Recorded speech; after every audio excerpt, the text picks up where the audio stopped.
Advanced cases of cyber extortion against companies, types, investigation obstacles, and suggestions. The information systems, the Internet, and the services developed through it are now integral parts of the operation of the majority of enterprises worldwide. This automatically greatly expands the cybercriminal scope, who are able to adapt their weapons and business in the new digital environment. Even though the level of awareness of cyber threats has increased and law enforcement acts globally to combat them, illegal profits have reached amazing figures. The impact to society has become unsustainable considering the global economic crisis. Cybersecurity is often framed as a matter of keeping up with the rapid evolution of online attacks, patching software vulnerabilities, and identifying new malware programs. But cybercriminals' most crucial adaptation in recent years has not only to do with their technical tools or their business model. They have started selling stolen data back to its original owners. To keep cybercrime profitable, criminals needed to find a new cohort of potential buyers, and they did it. They found all of us. At the heart of this new business model for cybercrime is the fact that individuals and businesses are the ones footing the bill for data breaches.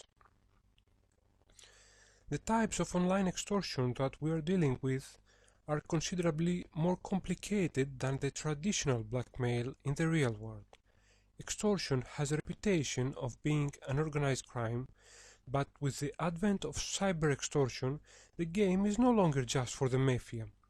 Such attacks could be perpetrated by as few as one person, which makes it all the more threatening. In particular, there are two major trends of the time on the cyber blackmail.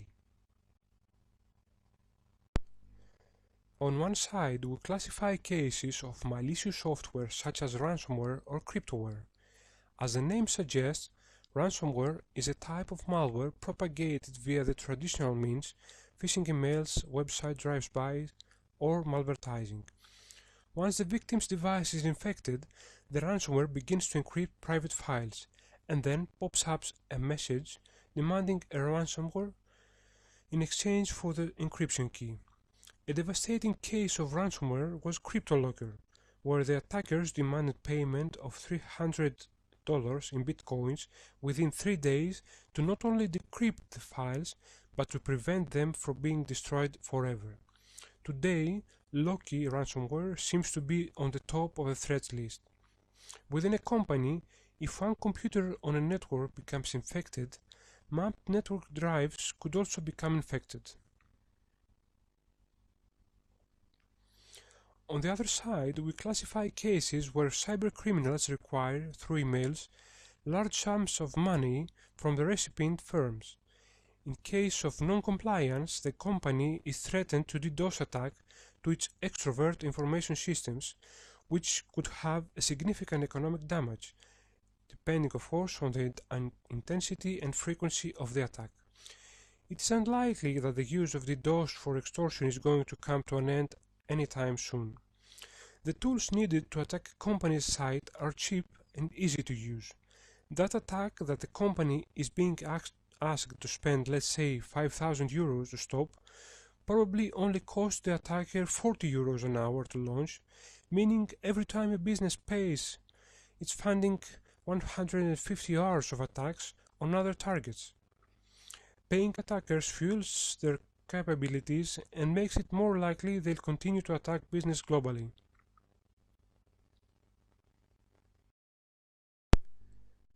There are two factors that have been vital in driving this rise in cyber extortion.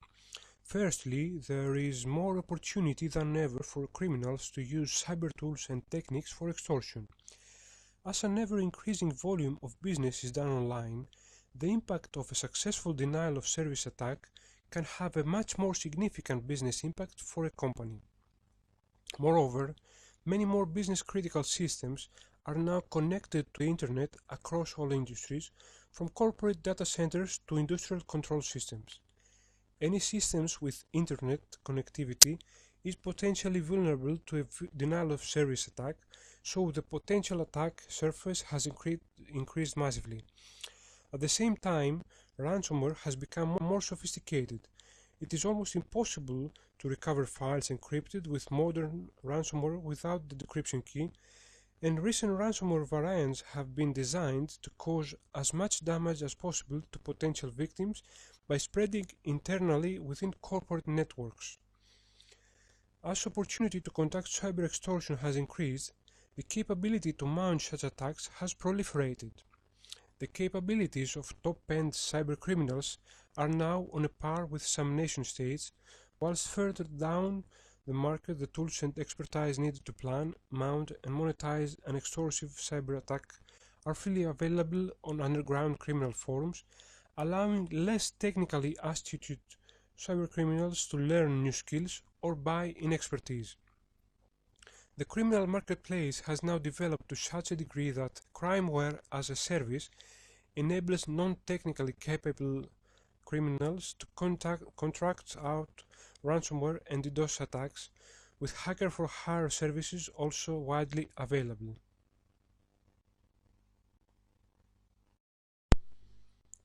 Probably there are two additional factors that are likely to have some level of impact on existing cybercriminals' diversification into extortion. Firstly, the market for stolen personal and card data is reaching saturation point, with individual sets of compromised credit card credentials available for as little as $1 per card. Secondly, extortion is a much leaner business model. Much of the effort in traditional bulk data theft is not expended stealing the data itself, but monetizing that data. In this scenario, criminals use the data to commit fraud themselves, requiring additional resource and effort, or sell it on to other criminals, potentially increasing the risk of law enforcement attention. Conversely, extortive attacks generate direct criminal profit through a ransom payment, which is usually made in a cryptocurrency.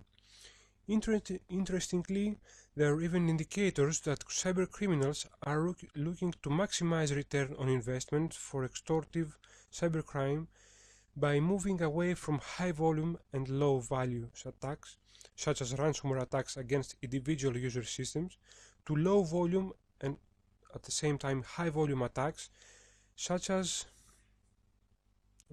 low-volume and high-value attacks, such as major denial-of-service attacks, attacks involving large data theft, or ransomware attacks targeted at corporate networks. In terms of punishing the perpetrators, they must first be identified and then arrested and brought before the judicial and prosecutorial authorities. However, cybercriminals exploit all those possibilities and opportunities offered by the internet to carry out their illegal acts, to remain anonymous and avoid any retribution. First of all, digital currencies. Bitcoin and similar currencies are anonymous and decentralized digital currencies that were designed to escape financial regulation. It's a concept that seems great in theory, but one major drawback to non-existent financial regulation is the difficulty of tracing and preventing financial crime. But there's another layer to it. Digital currencies have no barrier to entry. Anyone can set up a free Bitcoin wallet address without having to deal with bankers, proof of identity, or evidence of residence. In many cases, this convenience is desirable. However, in this particular case, it means that anyone can jump in on the cyber ransom game and cash out without much interference. All that being said, digital currencies themselves are not to blame. They can be used in legitimate ways for legitimate reasons. However, it cannot be denied that digital currencies design do make it much easier to carry out cybercrimes with far less risk than traditional tactics would entail. Then, cloud computing.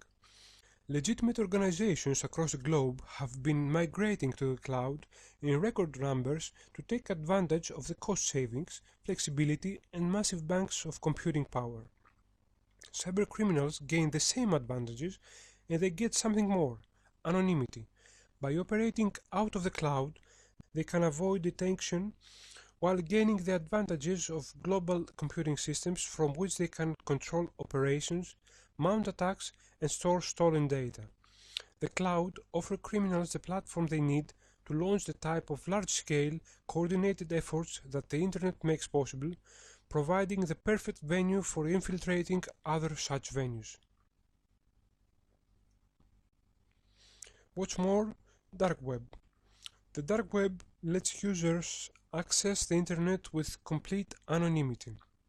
Volunteers around the world maintain a network of servers that route traffic while preventing IP addresses from being tracked. The servers hide user information and resist attempts at monitoring. Through the Dark Web, individuals can communicate online without being connected to their offline identities. The above-mentioned factors, when combined with the non-territorial limitation of cybercrime, the national borders of law enforcement agencies, and the infrastructure and data controlled by the private sector, can provide an explanation why it is so difficult to identify and arrest cybercriminals. One more issue that needs to be discussed has to do with legislation. Each country has its own laws regarding cybercriminality, personal data protection, confidentiality of communications, and data retention. When legislation is different, then cooperation between states is based on bilateral or multilateral agreements. Of course, cybercriminals are always far ahead from legal texts. Technology evolves much faster than legislation. Even the Budapest Convention of 2001, which was an innovative text at the time it was formulated and has been signed by several countries from Europe and the rest of the world, has not yet been ratified by all parties. Greece is now in the process of ratifying the convention, but how effective can it be after 15 years, after so many changes in the technological field? So, what can companies and enterprises do to prepare for this threat? Even the best defended organizations still get breached, so being ready to respond rapidly and decisively to an extortive attack is vitally important in responding effectively. The key elements of this approach are: first of all, understand the evolving cyber threats your organization faces at a granular level. Who is likely to target you? What would they attack, and what is their capability to do so? Have systems in place that allow you to detect attacks. Even if you cannot stop them, this allows you to get on the front foot in terms of response. Then ensure your critical data is regularly and securely backed up so you can restore from recent backups if hit with a ransomware attack. Ensure corporate response plans are fit for purpose for likely extortion scenarios. Ensure these plans are tested and exercised so they operate smoothly in a crisis. Do not deal with an extortive cyber attack as simply an IT incident. Ensure you manage the business crisis too. And then ensure that you are able to call on specialist extortive crisis response expertise in the event of a serious extortion. Another key consideration is whether you should pay a ransom to mitigate an extortive incident. There is no hard and fast rule here, and it will depend on a large number of factors including business criticality of the incident, ability to mitigate, legislation, and the actual case. Many individuals and organizations have paid ransomware groups for decryption keys and have successfully regained access to their files, but other groups have taken the money and run. Likewise, in a scenario where a group is offering to not attack your systems, how do you know a single payment will end the threat? Many organizations have paid ransoms only to find out that the criminals have returned with further ransom demands to stop denial of service attacks.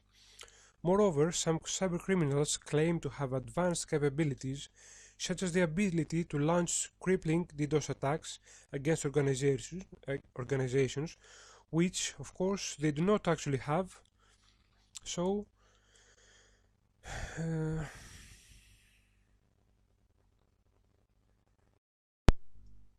So before paying the ransom, take into consideration all the factors. Finally, it is sure that we need faster response from the part of those who legislate. Up-to-date legislation to include digital currencies and effective cooperation between law enforcement authorities of various states by giving extra powers to joint investigation teams are equally critical issues. It is worth mentioning at this stage the effectiveness of the Joint Cybercrime Action Task Force of the European Cybercrime Centre, EC3 of Europol.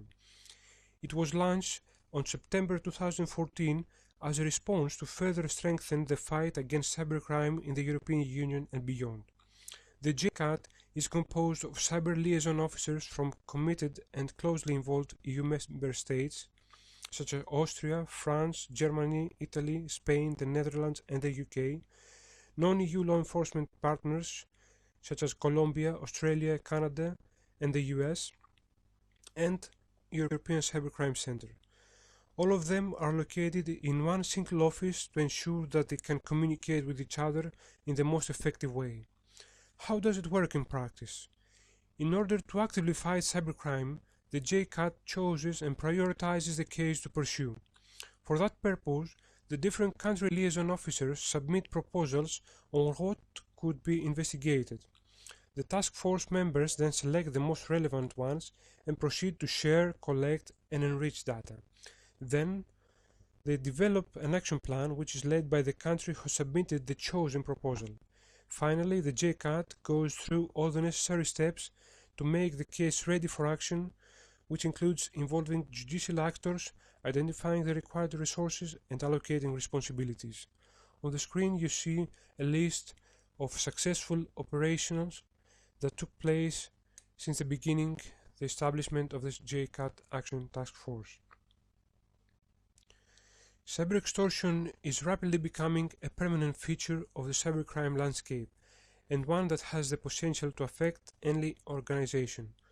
Although all organizations are potentially vulnerable to cyber extortion attacks, those that work on the basis that they are likely to be targeted at some point and adapt their mitigation techniques accordingly are much less likely to suffer significantly as a result of cyber attacks. Thank you for your attention.